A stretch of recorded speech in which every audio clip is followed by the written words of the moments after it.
Hay ideas que no entran a la fuerza. No golpean la puerta. No se anuncian. Simplemente aparecen cuando la mente está cansada de sostenerse sola. Piensa en esto por un momento. La mayoría de las decisiones que creemos propias no nacen de una reflexión profunda, sino de una necesidad silenciosa. La necesidad de entender. La necesidad de pertenecer. La necesidad de que alguien nos diga que todo esto, el caos, la confusión, la duda constante, tiene un sentido oculto que todavía no logramos ver. Y ahí es donde algo empieza a moverse. No afuera. Adentro.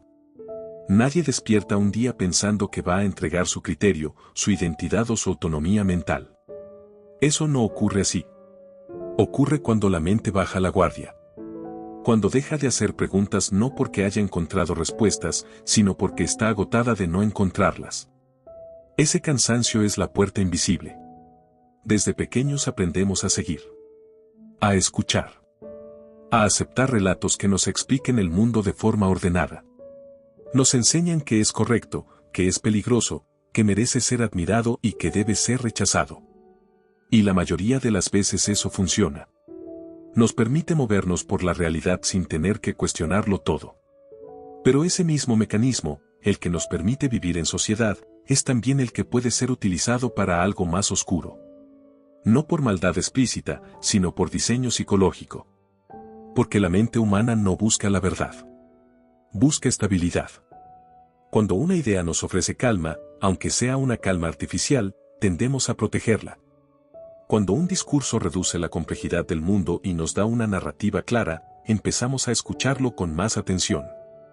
Y cuando alguien parece tener seguridad absoluta, incluso si no entendemos del todo lo que dice, algo en nosotros quiere creer. Aquí no hay hipnosis. No hay magia. No hay lavado de cerebro repentino. Hay algo mucho más simple y por eso más peligroso.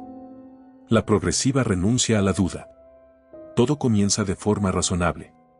Una pregunta legítima. Una inquietud personal. Una crisis silenciosa que no siempre se comparte. Puede ser una pérdida, una decepción, una sensación persistente de vacío o la idea incómoda de que la vida debería significar algo más de lo que parece. En ese punto, la mente se vuelve permeable. No débil, sino abierta.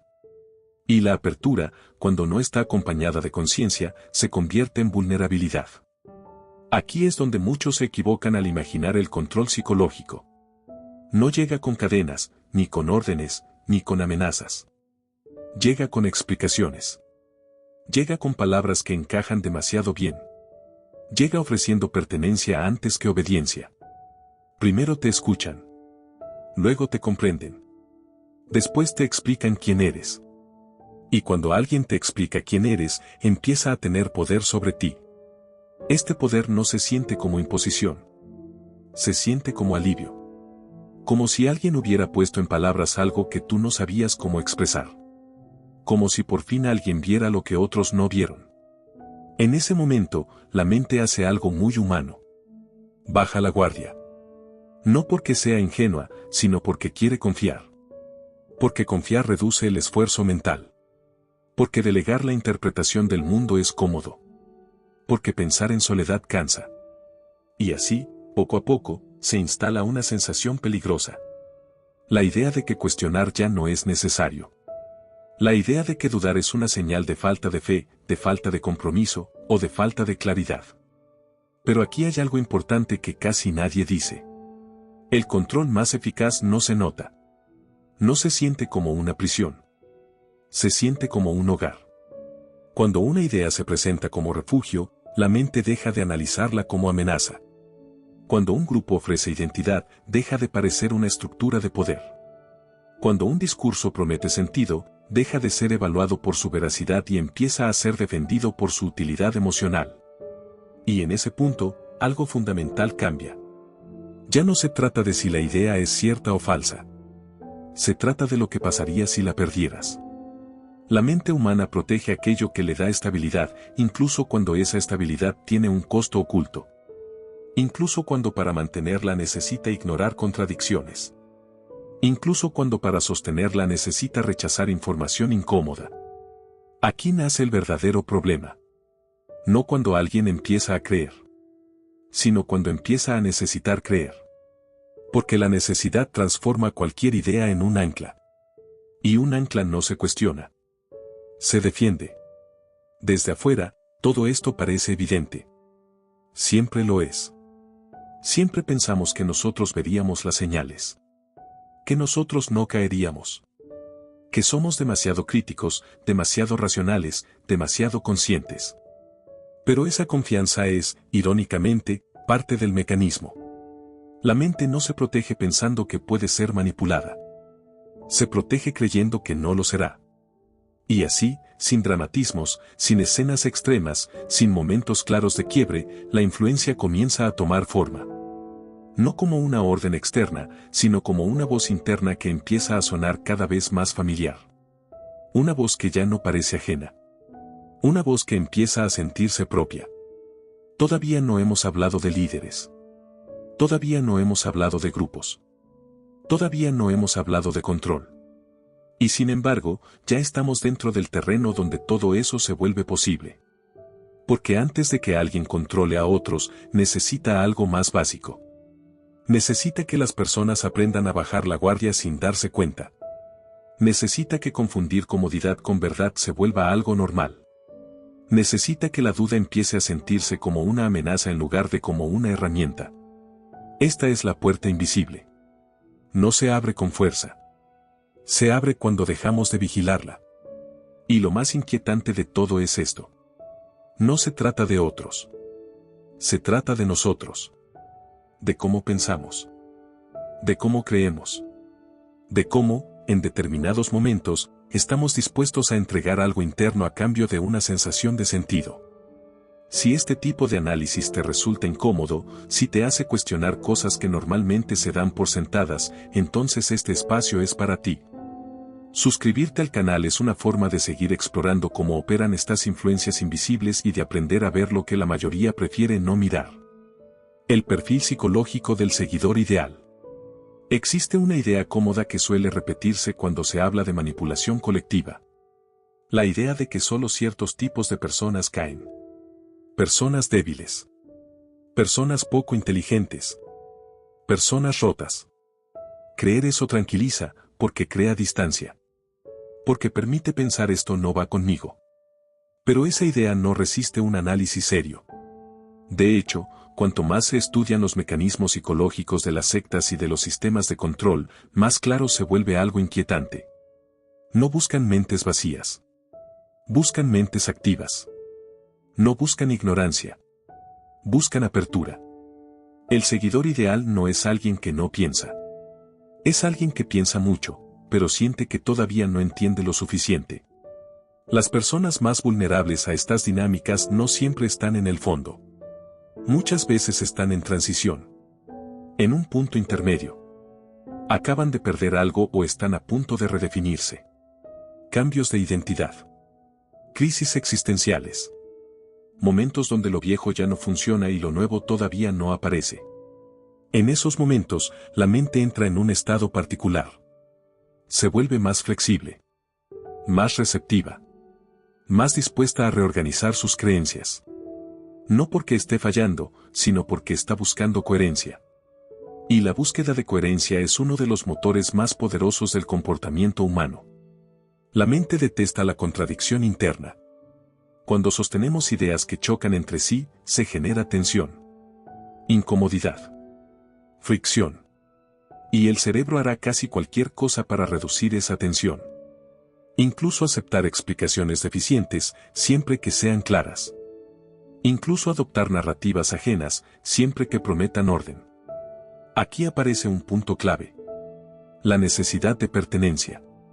El ser humano no solo quiere entender el mundo. Quiere sentirse parte de él. Quiere saber dónde encaja. Quiere una identidad que no tenga que reconstruir todos los días desde cero.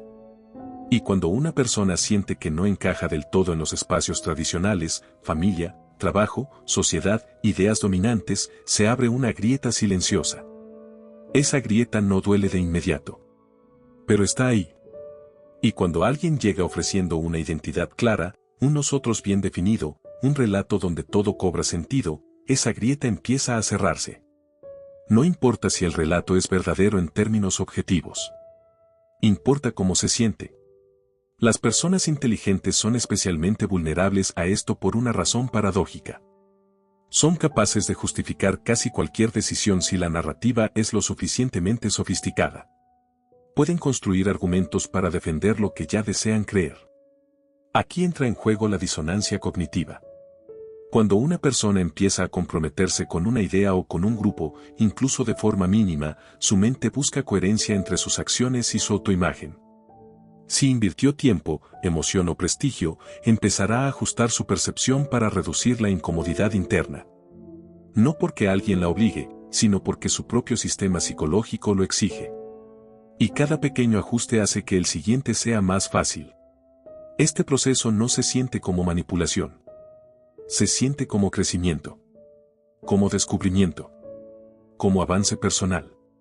Otro rasgo común del seguidor ideal es el deseo de sentirse especial. No superior de forma vulgar, sino elegido de forma sutil. Parte de algo que otros no ven. Poseedor de un conocimiento que la mayoría ignora. Este sentimiento es profundamente humano. Todos queremos creer que nuestra vida tiene un significado particular. Que no somos intercambiables. Que hay algo único en nuestra forma de ver el mundo. Los sistemas de control entienden esto perfectamente. No te dicen eres mejor que los demás. Te dicen ves más que los demás. No te dicen los otros son tontos. Te dicen todavía no están listos. La diferencia parece pequeña, pero psicológicamente es enorme. Porque así no se despierta el rechazo moral. Se despierta la compasión. Y la compasión crea distancia sin culpa. Otro elemento clave es el miedo a la incertidumbre. Vivimos en un mundo complejo, cambiante, contradictorio. Las respuestas simples son raras. Las certezas absolutas casi nunca existen. Pero convivir con esa ambigüedad requiere fortaleza mental. Requiere tolerar no saber. Requiere aceptar que muchas preguntas no tienen una respuesta clara. No todo el mundo está dispuesto a vivir en ese estado. Cuando aparece un sistema que ofrece claridad total, que divide la realidad en correcto e incorrecto, despierto y dormido, nosotros y ellos, la mente siente alivio. Aunque el precio sea alto, al inicio no se percibe. Aquí es donde se comete otro error frecuente. Pensar que el seguidor ideal es alguien desesperado. Muchas veces es alguien funcional. Tiene trabajo. Tiene relaciones. Tiene vida social. Pero internamente siente que algo no termina de encajar. Una sensación persistente de superficialidad. De que la vida cotidiana no responde a las preguntas importantes. Esa insatisfacción no siempre se verbaliza. A veces ni siquiera se reconoce conscientemente. Pero cuando alguien pone palabras a esa sensación, se genera un vínculo poderoso. Porque sentirte comprendido crea confianza. Y la confianza abre la puerta a la influencia. A partir de ahí, el proceso se vuelve gradual. No hay un salto brusco. No hay un antes y un después claramente marcado. Hay pequeños compromisos. Pequeñas concesiones. Pequeñas adaptaciones del lenguaje, de los valores, de las prioridades. Nada parece grave por separado. Pero el conjunto empieza a transformar la forma en que la persona se percibe a sí misma. Aquí aparece un punto incómodo. El seguidor ideal no se siente manipulado. Se siente elegido. Se siente parte de algo más grande. Se siente alineado con una verdad profunda. Y esa sensación es extremadamente difícil de abandonar, incluso cuando aparecen dudas. Porque dudar ya no significa solo cuestionar una idea. Significa poner en riesgo una identidad. Un grupo. Un sentido de pertenencia. Y el cerebro está diseñado para proteger la identidad. Cuando la identidad se ve amenazada, se activan mecanismos defensivos. Negación. Racionalización. Proyección. Rechazo de información contraria. No como acto consciente, sino como reflejo psicológico. Por eso, desde afuera, resulta tan difícil entender por qué alguien no ve lo evidente. No es que no lo vea. Es que verlo tiene un costo emocional enorme. Aceptar que uno fue influenciado implica aceptar vulnerabilidad. Implica aceptar que se delegó criterio. Implica aceptar que la seguridad que se sentía no estaba basada en una verdad sólida. Y para muchas personas, esa idea es más dolorosa que seguir creyendo. Aquí es donde empieza a desmoronarse la fantasía de inmunidad. No existe un perfil totalmente a salvo. Existen estados mentales más atentos y estados mentales más descuidados. Existen momentos de mayor lucidez y momentos de mayor necesidad. Y todos, sin excepción, pasamos por ambos. Entender esto no es motivo de miedo. Es motivo de responsabilidad. Porque el primer paso para no caer en sistemas de control no es señalar a otros. Es reconocer la propia vulnerabilidad psicológica. Reconocer que el deseo de sentido, de pertenencia y de claridad puede convertirse en una puerta abierta si no se observa con honestidad. A continuación, esa puerta empezará a tener un rostro. Un rostro carismático. Familiar. Convincente. Y ahí es donde la historia se vuelve aún más interesante. El nacimiento del líder y la construcción del mito. Cuando finalmente aparece, no suele hacerlo como lo imaginas. No entra proclamándose líder. No exige obediencia. No se presenta como alguien que busca poder. De hecho, muchas veces se presenta como todo lo contrario. Alguien que entiende. Alguien que escuchó antes de hablar. Alguien que parece haber pasado por las mismas dudas que tú. Ese es el primer error de percepción. Pensar que el líder carismático es, ante todo, alguien extraordinario en términos intelectuales. La mayoría no lo es. Su verdadera habilidad está en otro lugar. En la lectura emocional. En detectar tensiones invisibles.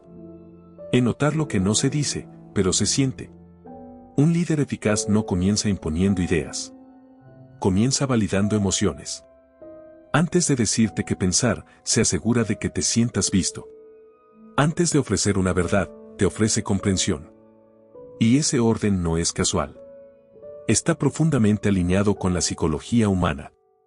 Cuando alguien logra nombrar una sensación interna que tú no sabías cómo expresar, se genera una conexión inmediata.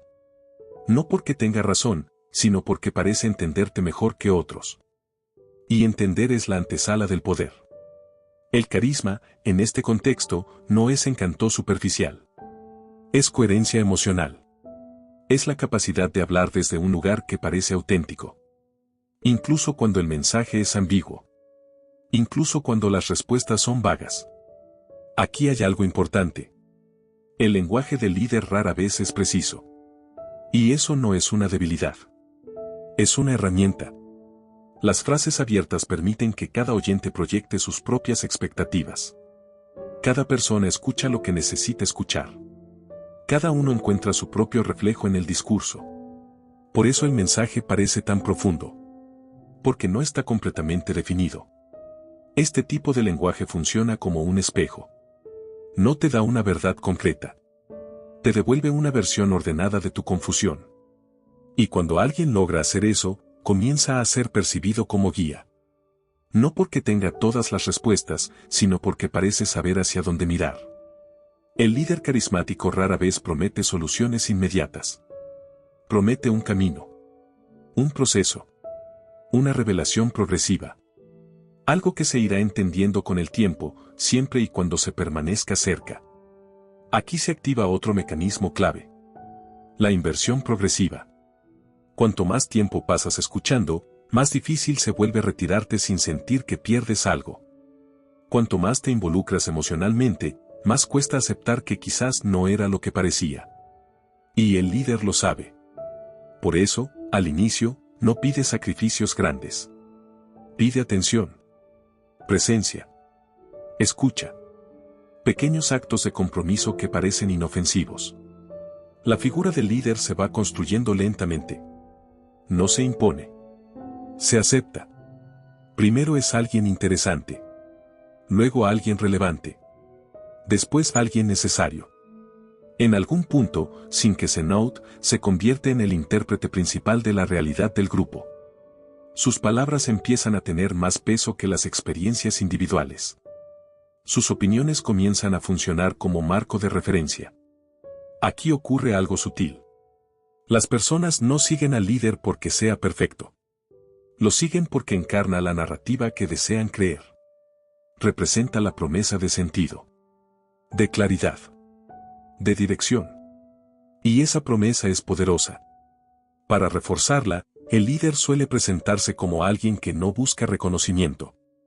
Alguien que carga con una responsabilidad. Alguien que dice no querer estar en ese lugar, pero que se vio obligado por las circunstancias.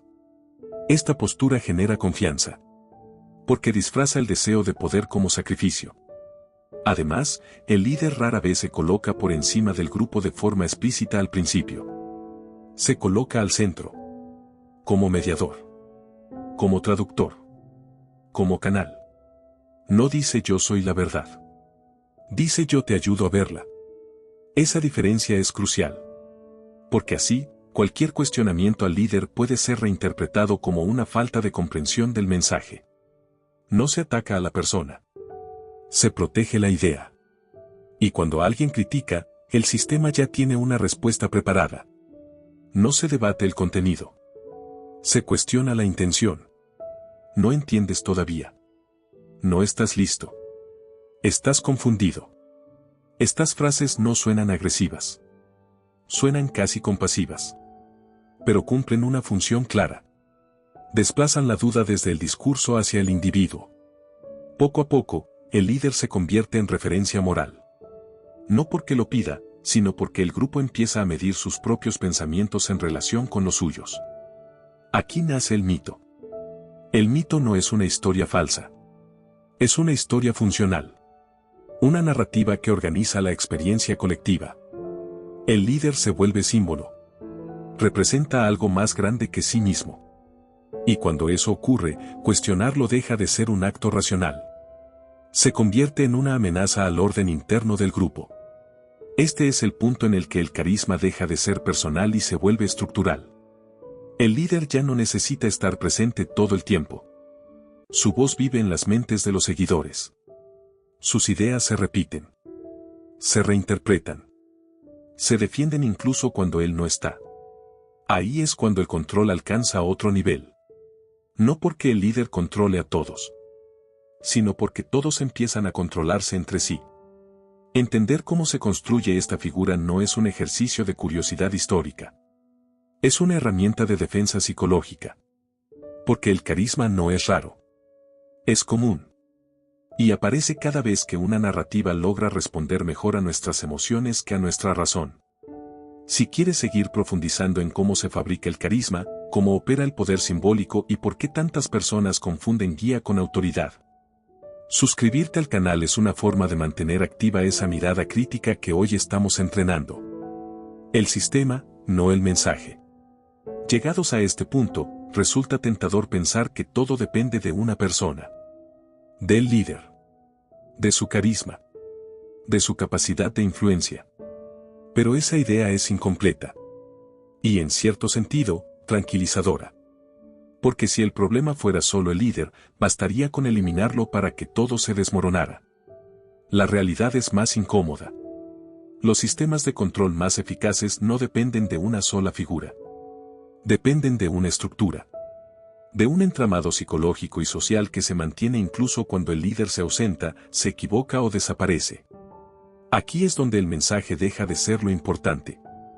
No importa tanto qué se dice, sino cómo se organiza la experiencia alrededor de lo que se dice. Dos grupos pueden defender ideas completamente opuestas y, sin embargo, operar bajo la misma lógica de control. Porque el núcleo no es ideológico. Es estructural. El sistema comienza con algo aparentemente inocente.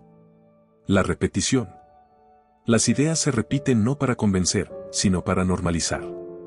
Cuando una afirmación se escucha suficientes veces, deja de ser evaluada. Se vuelve familiar. Y lo familiar se siente seguro. La repetición no busca argumentos. Busca habituación. A eso se suma el aislamiento progresivo. No siempre físico. Muchas veces psicológico. Se reduce el contacto con narrativas alternativas. Se desacreditan fuentes externas. Se instala la idea de que solo dentro del grupo existe comprensión real. No se prohíbe escuchar a otros. Se sugiere que no vale la pena. La diferencia parece sutil, pero el efecto es profundo. Cuando la mente deja de exponerse a puntos de vista diferentes, pierde contraste. Y sin contraste, cualquier idea parece sólida. El sistema también aprende a gestionar la duda. No la elimina de inmediato. La redefine. Dudar no es visto como una pregunta legítima, sino como una señal de debilidad. O peor aún, como una influencia externa negativa. Así, la duda deja de ser una herramienta de pensamiento y se convierte en un riesgo emocional.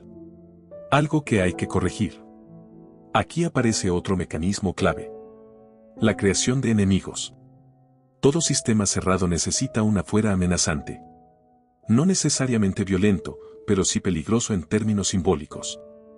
El mundo exterior es presentado como ignorante, manipulado, dormido o corrupto. Este enemigo cumple varias funciones. Refuerza la cohesión interna. Justifica el aislamiento. Y, sobre todo, ofrece una explicación simple a cualquier crítica. Si alguien cuestiona, no es porque tenga razón. Es porque pertenece a la fuera. De esta forma, el sistema se vuelve inmune a la falsación. Nada puede refutarlo, porque cualquier intento de refutación confirma la narrativa de amenaza. Otro elemento central es el castigo simbólico. No siempre hay sanciones explícitas. A veces basta con el silencio. Con la mirada de desaprobación. Con la pérdida de estatus dentro del grupo. El ser humano es extremadamente sensible a la exclusión social. Mucho más de lo que suele admitir. La posibilidad de ser marginado activa mecanismos de autocontrol muy eficaces. Así, la obediencia no necesita ser impuesta. Se vuelve automática. A la par del castigo, existe la recompensa. Aprobación. Reconocimiento. Sentirse visto por el grupo. Estos estímulos refuerzan el comportamiento deseado de forma constante. El sistema no necesita vigilancia permanente. Porque las personas aprenden rápidamente qué se espera de ellas. Con el tiempo, el grupo deja de ser solo un espacio social. Se convierte en un filtro de la realidad. Las experiencias personales se interpretan a través de su marco. Las emociones se validan o invalidan según encajen o no en la narrativa dominante. Aquí ocurre algo decisivo. Salir ya no significa solo irse. Significa perder sentido. Perder identidad. Perder comunidad. El sistema lo sabe. Y se fortalece sobre esa base. Por eso, cuando alguien se aleja, no se lo discute. Se lo redefine. Se lo etiqueta. Se lo convierte en advertencia. No se fue porque el sistema fallara. Se fue porque no pudo sostener la verdad. Este relato protege al grupo de la autocrítica y convierte cualquier salida en una confirmación de su propia superioridad. El sistema, entonces, se comporta como un organismo. Se adapta. Se defiende. Se reproduce. Y lo más inquietante es que puede hacerlo incluso con personas bien intencionadas. Personas que creen estar promoviendo algo positivo. Porque el sistema no necesita maldad consciente para funcionar. Solo necesita coherencia interna y ausencia de cuestionamiento profundo. Entender esto cambia la perspectiva. El peligro no está en una idea concreta. Está en cualquier estructura que no tolere la duda, que penalice la discrepancia y que se cierre sobre sí misma. Cuando el sistema se vuelve más importante que la realidad, el control ya está en marcha. Y en ese punto, lo más difícil no es reconocer la manipulación. Es aceptar cuánto se ha invertido en ella. Porque cuanto más se entrega, más duele soltar. En el próximo tema, ese dolor tomará forma interna. No como teoría, sino como experiencia psicológica. Porque el sistema no solo organiza creencias. Organiza identidades. La pérdida progresiva del yo. El control no se anuncia. No llega con un quiebre evidente. Llega como un desgaste. Lento. Casi imperceptible. Nadie despierta una mañana sintiendo que ya no es quien era. Esa sensación se construye con el tiempo, a través de pequeños ajustes que parecen razonables en el momento en que ocurren. Aquí es donde el sistema deja de ser externo y se vuelve íntimo. La identidad no se pierde de golpe. Se va diluyendo. Primero cambia el lenguaje. Palabras nuevas aparecen. Otras desaparecen. Algunas ideas ya no se formulan de la misma manera. No porque alguien lo prohíba, sino porque empiezan a sonar incorrectas, imprecisas o incluso peligrosas. El lenguaje no solo describe la realidad. La moldea. Cuando ciertas palabras dejan de usarse, ciertas ideas se vuelven impensables. Y cuando una idea no puede ser pensada, tampoco puede ser defendida. Después llegan los rituales. No siempre ceremonias formales. A veces son hábitos cotidianos. Frases repetidas. Gestos compartidos. Rutinas que refuerzan la pertenencia. Estos rituales crean un ritmo. Y el ritmo genera identidad. Al repetir los mismos actos, en los mismos contextos, con las mismas personas, la mente empieza a asociar seguridad con conformidad. Todo lo que se sale de ese patrón comienza a sentirse incómodo. Aquí aparece la redefinición moral. Lo que antes era una opinión ahora se percibe como error. Lo que antes era una duda ahora se interpreta como debilidad. Lo que antes era una diferencia ahora se vive como amenaza. No hace falta que alguien diga que está bien y que está mal. El grupo lo comunica de forma implícita, a través de reacciones emocionales. Aprobación. Silencio. Desaprobación. Poco a poco, la persona aprende a corregirse sola. Este es el momento en que el control alcanza su forma más eficiente. Cuando ya no se necesita presión externa. Cuando la vigilancia se vuelve interna. La persona empieza a observar sus propios pensamientos. A filtrar lo que siente antes de expresarlo. A anticipar la reacción del grupo incluso cuando está sola. Aquí nace la culpa. No como consecuencia de una acción concreta, sino como estado constante. Una sensación difusa de no estar del todo alineado. De tener que mejorar. De tener que ajustar algo interno. La culpa es una herramienta poderosa porque no necesita castigo. Se autoalimenta. A su lado aparece el miedo. No siempre miedo explícito. A veces es temor a decepcionar. A perder el lugar. A quedar afuera. A ser visto como traidor. Estas emociones no paralizan. Ordenan. Ordenan el comportamiento. Ordenan el pensamiento. Ordenan la identidad. Con el tiempo, la persona ya no distingue con claridad dónde termina ella y dónde empieza el sistema. Sus deseos se confunden con los del grupo. Sus opiniones se ajustan automáticamente al marco aceptado. Aquí ocurre algo profundamente humano. La mente prefiere una identidad limitada a una incertidumbre total. Salir empieza a sentirse como un salto al vacío. No porque el sistema sea perfecto, sino porque es familiar. Y lo familiar da una sensación de control, incluso cuando controla. Por eso, cuando surge la posibilidad de cuestionar seriamente, el cuerpo reacciona. Ansiedad. Tensión. Miedo. No porque la duda sea peligrosa, sino porque amenaza la estructura interna que sostiene la estabilidad emocional. Muchos interpretan esto como una señal de que están equivocados. Como si la incomodidad fuera una advertencia moral. En realidad, es una respuesta fisiológica al cambio. Salir no es solo dejar un grupo. Es desarmar una forma de verse a uno mismo. Por eso, quienes logran hacerlo suelen describir una sensación paradójica. Alivio y vacío al mismo tiempo. Libertad y desorientación. Claridad y pérdida. El yo recuperado no es el mismo que el yo anterior. Ha pasado por una transformación. Ha aprendido a desconfiar de sus propias certezas. Y esa desconfianza, aunque dolorosa, es una forma de madurez psicológica. Aquí aparece una verdad incómoda. El mayor triunfo del control no es lograr obediencia. Es lograr que la persona crea que está eligiendo. Que sienta que su pensamiento es propio, cuando en realidad ha sido moldeado cuidadosamente. Cuando eso ocurre, el sistema ya no necesita imponerse. Vive dentro. Por eso salir es tan difícil. Porque no se abandona solo una idea. Se abandona una versión de uno mismo. Y esa pérdida duele. Pero también abre una posibilidad. La de reconstruir la identidad de forma consciente. No desde la necesidad de pertenecer a cualquier costo, sino desde la capacidad de sostener la propia voz, incluso cuando no es validada.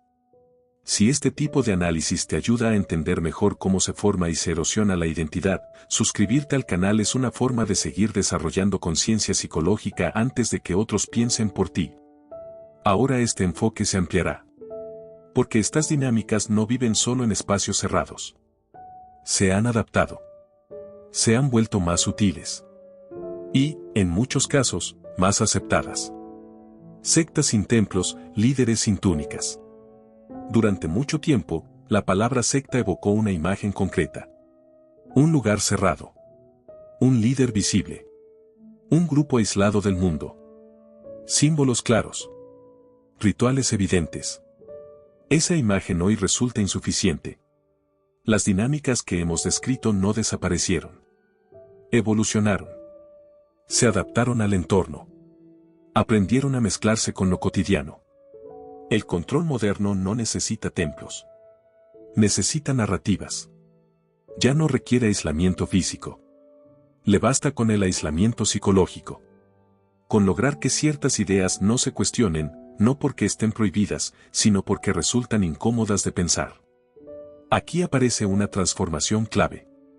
Antes, el control se ejercía desde espacios claramente delimitados. Hoy se infiltra en conversaciones comunes. En discursos que parecen razonables. En comunidades que se presentan como abiertas, críticas y conscientes. El lenguaje cambia, pero la estructura permanece. Se siguen utilizando las mismas divisiones. Nosotros y ellos. Despiertos y dormidos. Informados y manipulados. Correctos e incorrectos. La diferencia es que ahora todo se envuelve en una estética de autonomía. De pensamiento independiente. De rebeldía intelectual. Y eso lo vuelve mucho más efectivo. Porque cuando una persona cree que está cuestionándolo todo, baja la guardia frente a lo que no cuestiona. Las comunidades digitales juegan un papel central en este proceso. No porque sean malas en sí mismas, sino porque amplifican la validación inmediata. Likes. Comentarios. Aprobación constante. El sistema aprende rápido qué discursos generan pertenencia y cuáles generan rechazo. Y la mente, también, aprende rápido qué decir y qué callar. Aquí se refuerza la ilusión de pensamiento crítico. Se cuestiona lo que está permitido cuestionar. Se desafía lo que el grupo ya considera incorrecto. Pero rara vez se examinan los supuestos básicos que sostienen la identidad colectiva. Eso no se toca. Porque tocarlo implicaría incomodidad real. Pérdida de estatus. Riesgo de exclusión. Otro rasgo del control moderno es la simplificación extrema.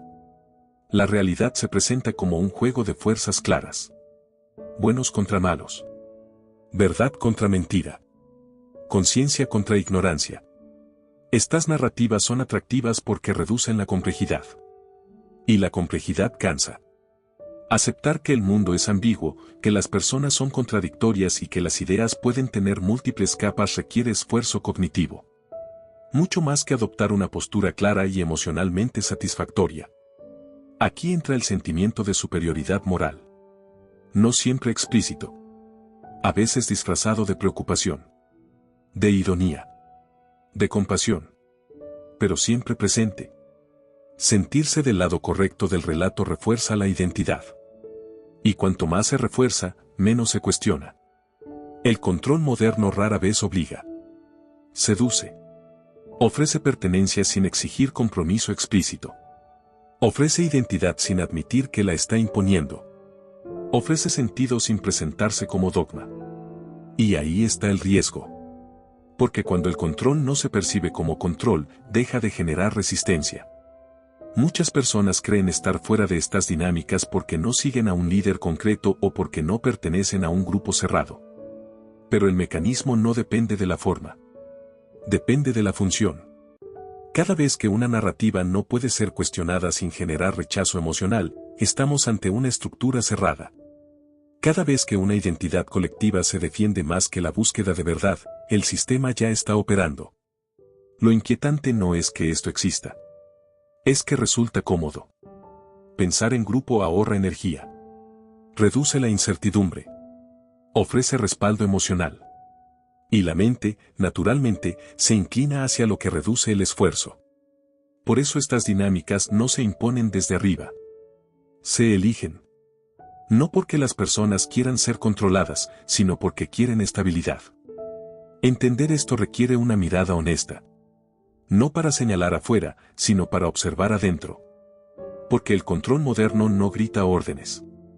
Susurra certezas. Y cuando una certeza se siente demasiado cómoda, conviene observarla con atención. En el siguiente tema, esa observación se vuelve personal. Ya no se trata de sistemas ni de líderes. Se trata del precio de la lucidez y de la responsabilidad que implica pensar por cuenta propia. Lucidez, soledad y responsabilidad. Llegar hasta aquí implica algo más que haber escuchado una idea tras otra. Implica haber tolerado una incomodidad silenciosa. Porque cuando uno empieza a ver con claridad cómo operan estos mecanismos, ya no puede fingir que no los reconoce. La lucidez no es cómoda. Existe una fantasía persistente alrededor del pensamiento crítico. La idea de que ver más conduce a una vida más tranquila. A mayor seguridad. A mayor control. La realidad suele ser la contraria. Ver con claridad a menudo significa perder refugios.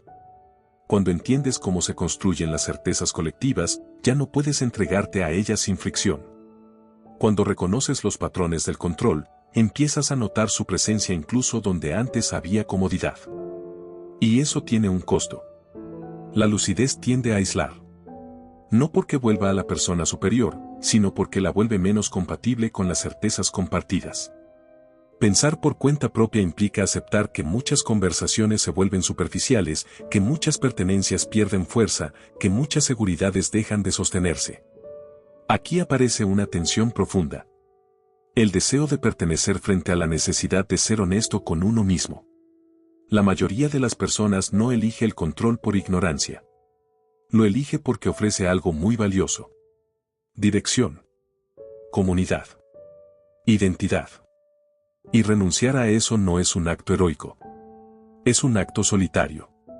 Pensar por cuenta propia no garantiza verdad. Solo garantiza responsabilidad. Responsabilidad sobre lo que se cree. Sobre lo que se repite. Sobre lo que se defiende sin haberlo examinado.